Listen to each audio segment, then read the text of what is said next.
Why SoC? We need complex PCBs to realize complex electronic systems like desktops and smartphones. So what we do is we convert this kind of complex PCBs into a small chip called SoC, system on a chip, because it helps us to improve power, performance, and area. M-series SoCs. This is something special. You think of desktop. It has always been like using CISC for desktop, complex instruction set computer for desktop, and RISC for smartphone, reduced instruction set computer for smartphone. And as I say CISC, we prefer processors like x86. Companies like Intel, AMD, they provide various kinds of processors, various flavors for desktops and cloud servers. So CISC is highly preferred for desktop. When it comes to realizing smartphone, we prefer RISC, reduced instruction set computer. We prefer processors like ARM processor or RISC-V processor. They are all of type RISC.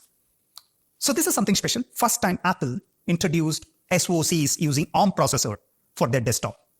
So they released various kinds of SoCs like M-series chips, M1 series, M2 series, and M3 series. For example, you consider M3 series, the complexity is in the range of 25 billion to 92 billion. The complexity is in the range of 25 billion to 92 billion. The complexity depends on the number of CPUs, number of GPUs, and other processors, interfaces. And the M3 series has been fabricated using 3 nanometer technology. TSMC is their foundry.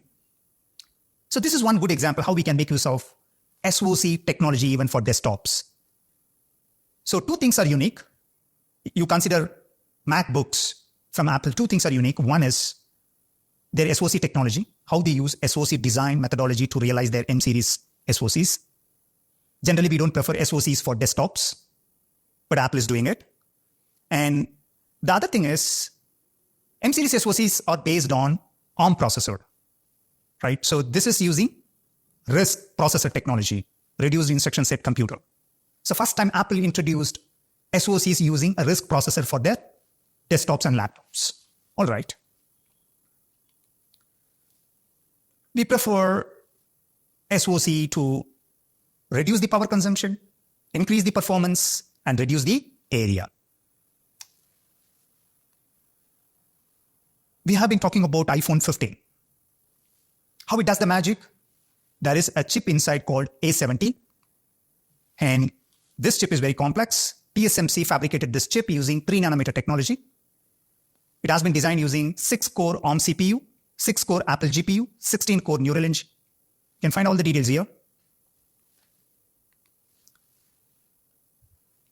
How we design this kind of complex SoC?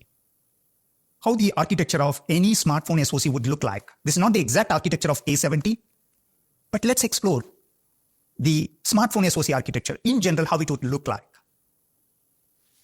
We need to connect various things like SIM card, camera, keypad, audio like speaker, antennas, TV interfaces, some kind of memories like RAM, some kind of read-only memories like flash. So we need to connect various things like this with the chip. So we need various kinds of interface IPs. So what you find at the boundary, we call them as interface IPs.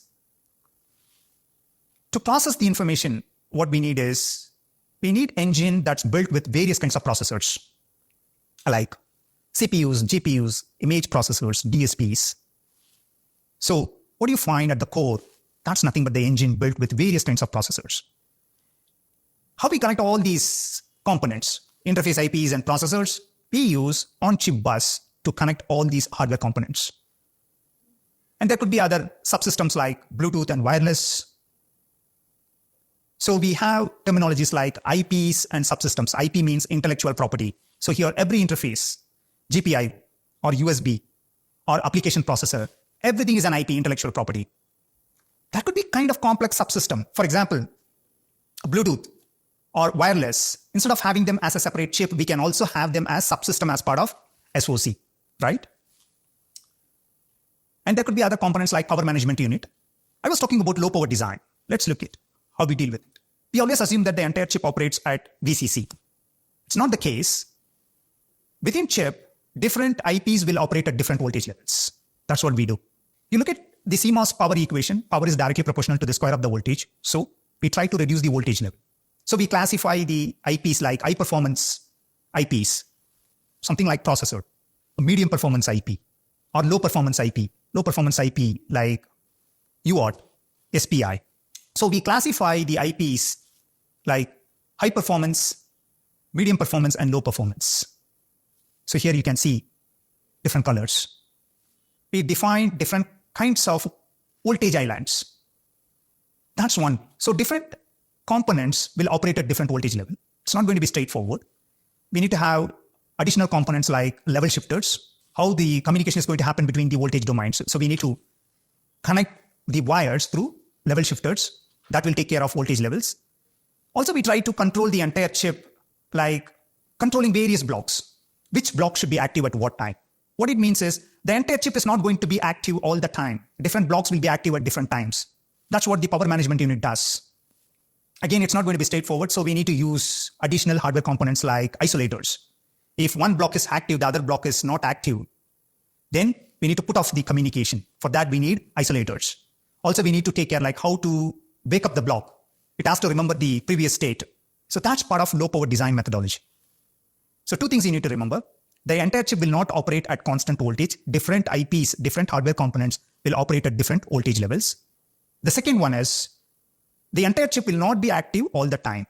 Power management unit will control the entire chip. So different blocks will be active at different times. All right.